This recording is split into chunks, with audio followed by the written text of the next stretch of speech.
Nah, selamat siang semua anak-anak.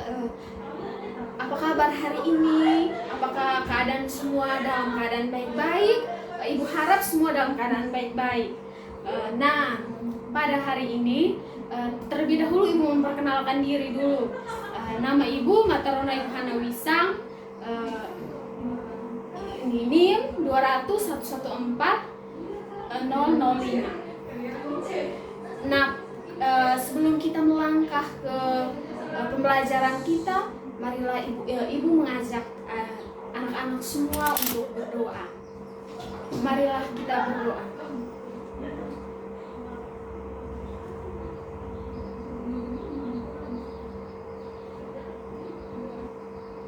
Berdoa selesai. Nah, adik-adik atau anak-anak semua perlu mengetahui materi kita pada siang hari ini tentang prosedur umum pembelajaran. Nah, di sini sebelum kita mengetahui lebih jelas atau lebih mendalam lagi tentang prosedur umum pembelajaran, sebaiknya itu kita mengetahui dulu apa itu pembelajaran.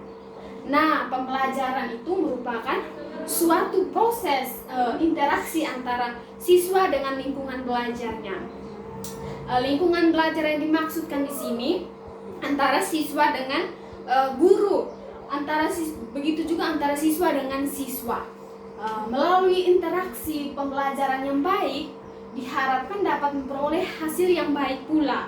Nah, kalau interaksi kita antara siswa dengan guru itu baik, antara siswa dan siswa itu baik, maka hasil yang diperoleh itu pun bagus dan baik. Saling berinteraksi yaitu siswa dengan lingkungan belajar.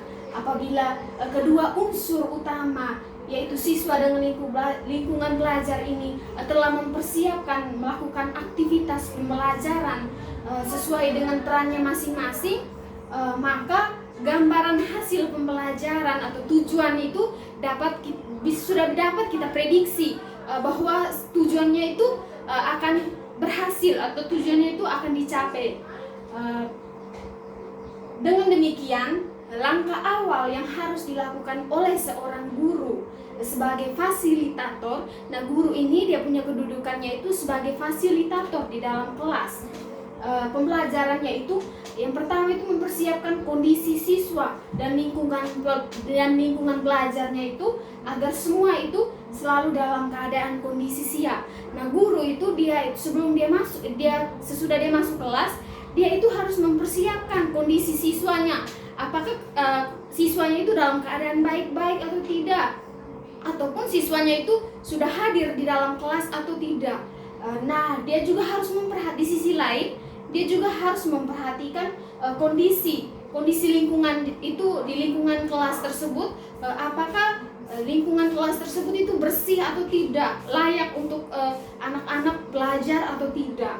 Nah, agar ketika pembelajaran berlangsung itu dapat berjalan dengan baik, sehingga menentukan tercapainya hasil pembelajaran yang bermutu.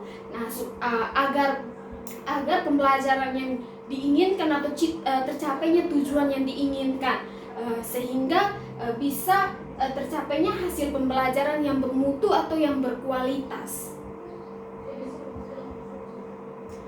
Kegiatan pembukaan atau disebut juga dengan kegiatan pendahuluan.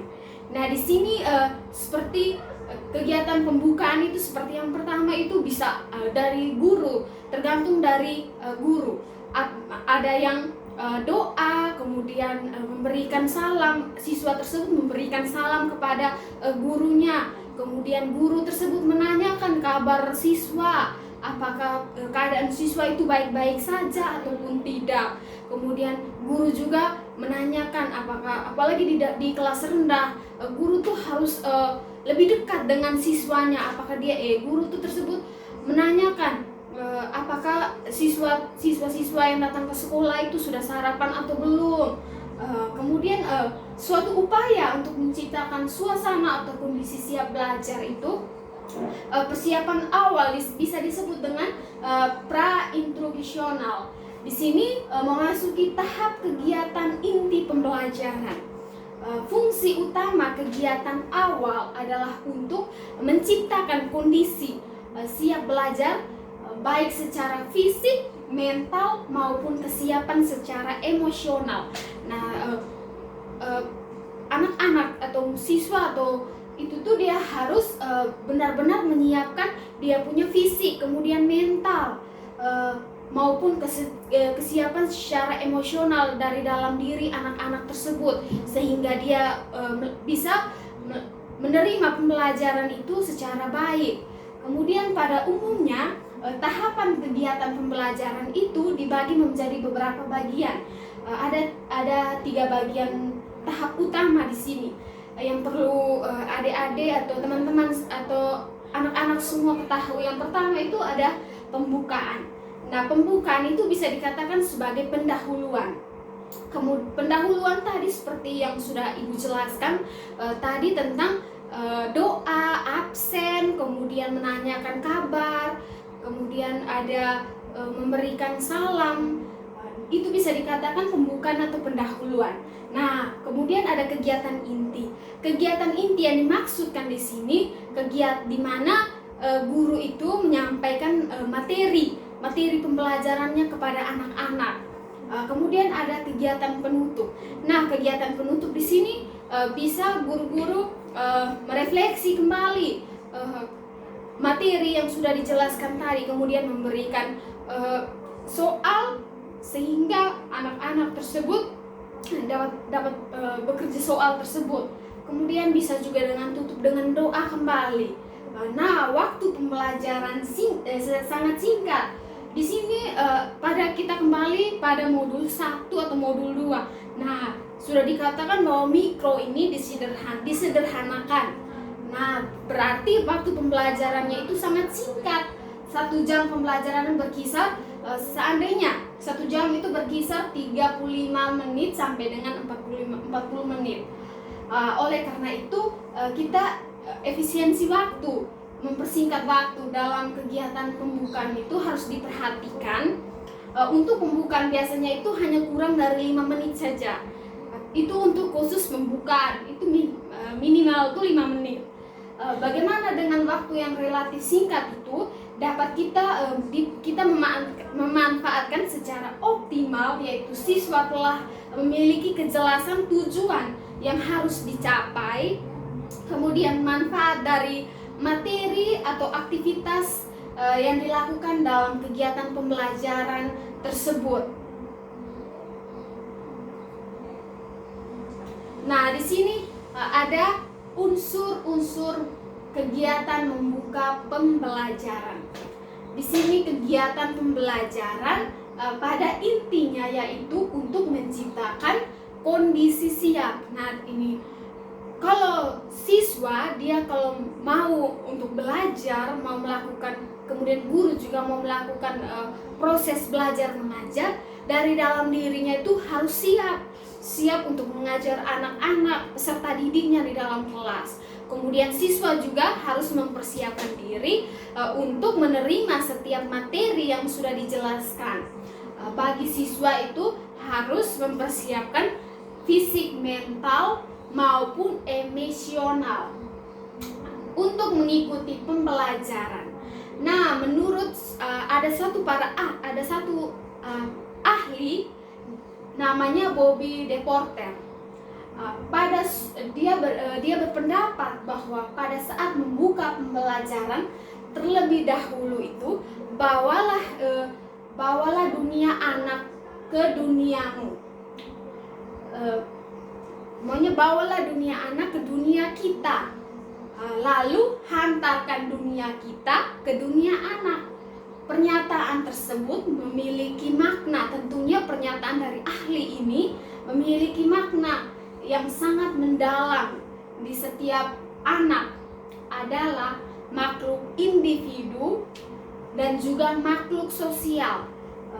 Sebagai makhluk individu, setiap anak itu memiliki karakteristik yang berbeda-beda, memiliki perbedaan antara siswa satu memiliki karakteristik yang berbeda-beda, kemudian siswanya satu juga memiliki karakteristik yang berbeda-beda. maka diharapkan guru itu memiliki keterampilan. Dia itu harus dia harus mengetahui dulu apa karakteristik anak tersebut. Nah, yang pertama itu sebagai makhluk sosial, melalui pembelajaran setiap anak harus belajar mengenal lingkungan yang lebih luas, kemudian berinteraksi dan melakukan proses adaptasi. Nah, di sini apalagi anak-anak kelas 1 yang barusan masuk, dia itu harus beradaptasi. Kemudian dia juga harus mengenal lingkungan yang lebih luas, karena apalagi dia masih baru, dia harus beradaptasi dengan teman-teman di sekelilingnya. Kemudian dia juga harus mengenal lingkungan di sekitar sekolah, di kelas. Kemudian dia juga berinteraksi, di sini berinteraksi sudah luas, bukan lagi di rumah antara ibu dan ayah dengan kakak-kakak. Di sini sudah banyak, siswanya sudah banyak, jadi berinteraksinya itu luas. Kemudian yang kedua, agar pembelajaran yang dilakukan bisa diterima oleh siswa, maka guru ketika membuka pembelajaran itu harus menganalisis dan memahami kebutuhan. Kemudian yang kedua itu tujuan, minat, dan bakat anak tersebut, sehingga pembelajaran yang diberikan itu dapat memenuhi kebutuhan siswa. Nah, guru itu harus memperhatikan minat, bakat, kemudian tujuan daripada pembelajaran, sehingga dapat memberikan atau dapat memenuhi kebutuhan siswa. Siswa tersebut tidak malas untuk belajar. Kemudian yang ketiga itu apabila tujuan, kebutuhan, dan minat serta bakat anak sudah dapat dipahami, maka segera lakukan pembelajaran yang disesuaikan dengan kebutuhan, minat, dan bakat yang dimilikinya. Dilihat dari segi apapun, terutama pendidikan dan pembelajaran, karena jenis-jenis kegiatan yang harus dilakukan itu menciptakan kondisi yang siap, yang dalam artian bahwa pembukaan dalam pembelajaran. Kemudian yang berikut ada mengkondisikan pembelajaran atau yang bisa disebut dengan condition.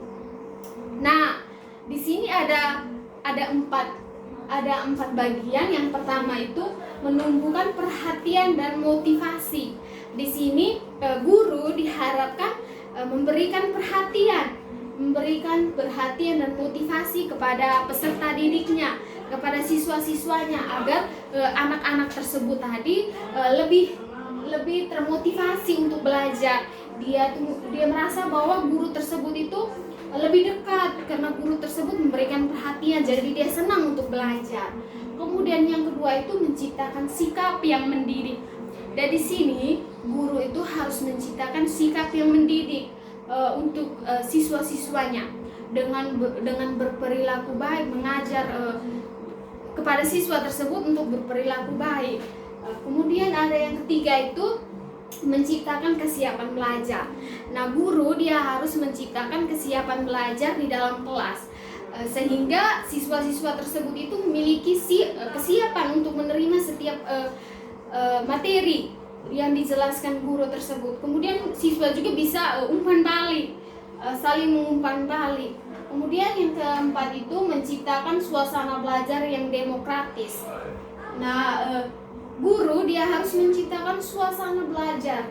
Suasana belajar ini tergantung kita kembali pada pembukaan tadi, apakah suasana belajar yang dia berikan pada pembukaan itu suasana belajarnya itu menarik atau tidak, atau ada yang suasananya tenang, ada yang mungkin terkondisikan dengan guru tersebut. Dia memberikan pembukaan itu dengan seperti apa? Apakah suasana pembelajaran itu menarik atau tidak? Kemudian yang kedua itu melakukan kegiatan apresiasi. Nah, di sini juga ada 4 bagian. Yang pertama itu mengecek kehadiran siswa. Nah, ini pada awal pembukaan. Dia harus guru kalau ketika masuk ke dalam kelas dia harus mengecek dulu kehadiran siswa. Apakah siswa tersebut hadir atau tidak? Apa mungkin siswa tersebut izin, sakit ataupun apa. Nah, perlu guru tuh mengecek kehadiran siswa sehingga guru tersebut dapat mengetahui setiap kendala apa yang dirasakan oleh anak tersebut, dialami. Kemudian yang kedua itu mengecek pemahaman siswa terhadap materi yang lalu mengaitkannya dengan materi yang dipelajari. Nah, guru dia harus mengecek dulu pemahaman siswa dari materi yang berikut, materi yang lalu yang sudah dia mengajar pada minggu lalu, kemudian dia mengaitkan dengan materi yang minggu sekarang dia mengajar. Apakah pemahaman peserta didiknya itu memorinya masih tersimpan atau tidak? Dia harus mengecek dulu sehingga pemahaman itu dapat pemahaman dari siswa tersebut itu guru dapat mengetahui apakah dia itu dia punya pemikirannya itu masih tersimpan atau tidak, dia punya. Kemudian yang ketiga itu menyampaikan tujuan atau kompetensi yang harus dicapai dari materi yang dipelajari. Nah, guru tentunya dia memiliki KD atau kompetensi dasar yang harus dicapai dari materi yang akan dipelajari. Dia harus menyampaikan, ada KD sekian-sekian untuk materi ini, sehingga anak-anak itu dapat mengetahui tujuan yang akan dicapai dari materi yang diajarkan ini. Kemudian yang keempat itu menjelaskan kegiatan atau pengalaman pembelajaran yang harus dilakukan oleh siswa pada saat pembelajaran berlangsung. Nah, di sini dia menjelaskan kegiatan step by step pembelajaran yang harus dilakukan oleh siswa. Kemudian yang berikut itu yang ketiga, menginformasikan manfaat apa yang harus didapatkan setelah siswa itu mempelajari materi dan bahan ajar yang akan disampaikan oleh guru. Nah, di sini yang ada mengkondisikan pembelajaran.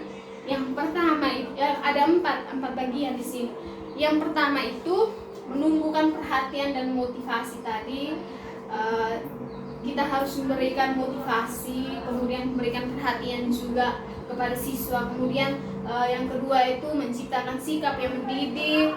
Kemudian yang ketiga itu menciptakan kesiapan untuk belajar. Dan yang keempat itu menciptakan suasana pembelajaran yang demokratis. Nah, suasana itu perlu, apalagi anak-anak kelas rendah, dia harus memiliki di dalam kelas itu harus suasananya itu bagus, riang gembira, supaya mereka tuh lebih termotivasi untuk belajar.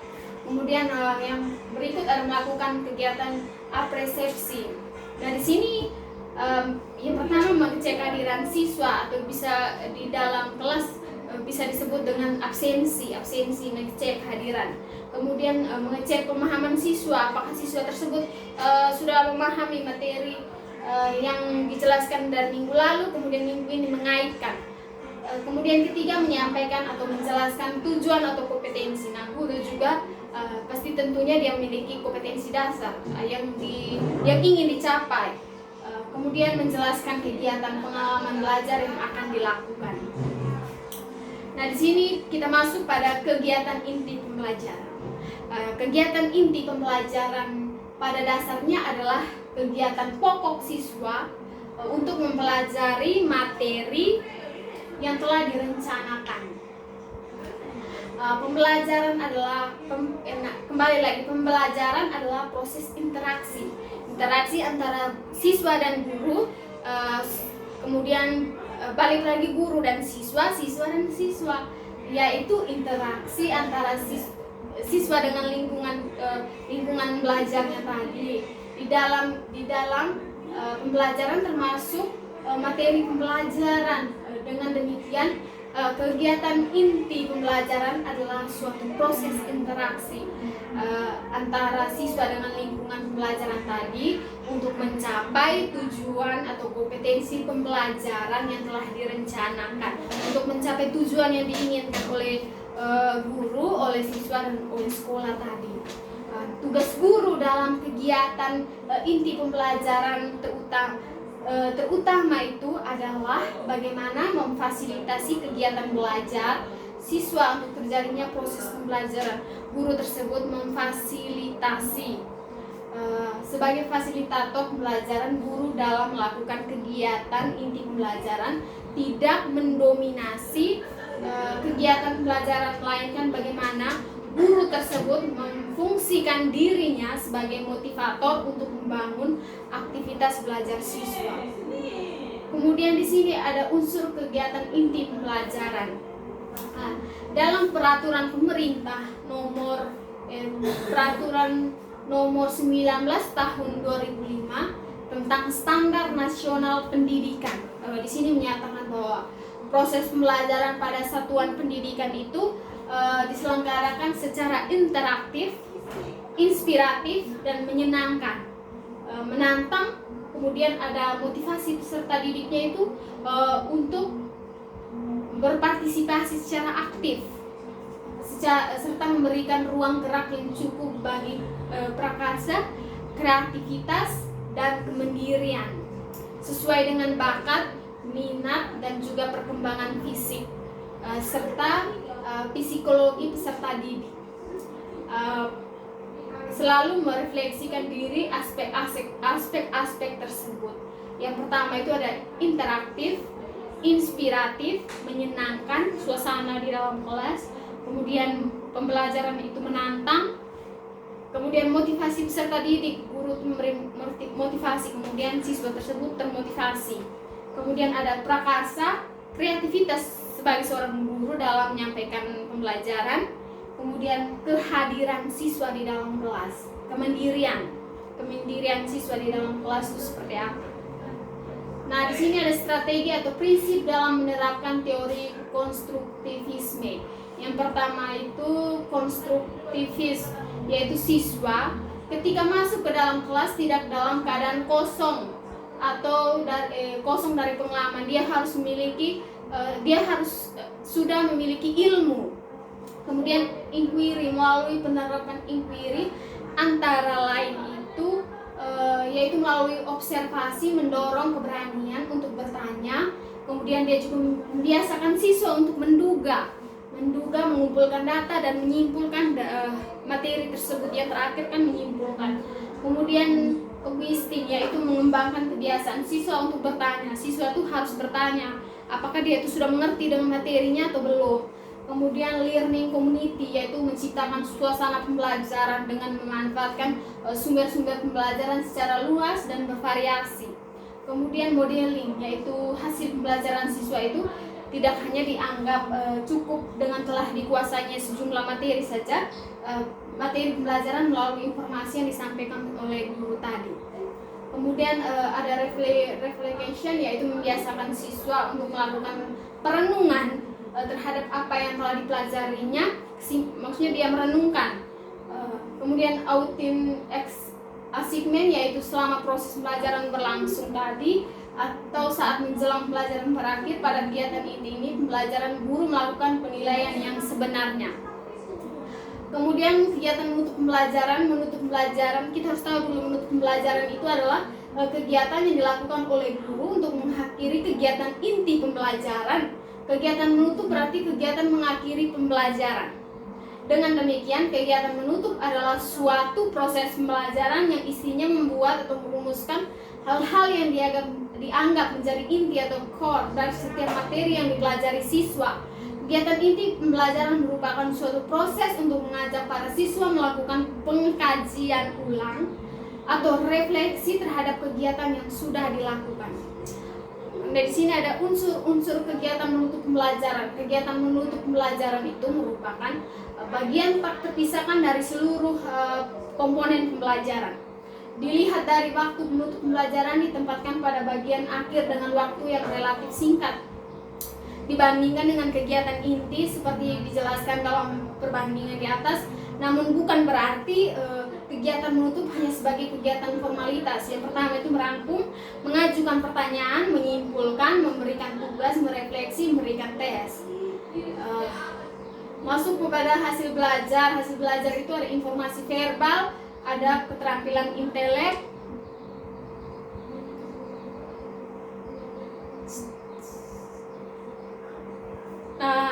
sekian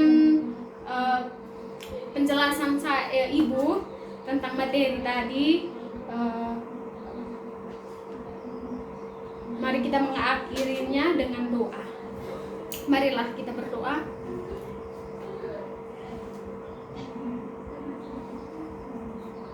Berdoa selesai, sekian dan terima kasih.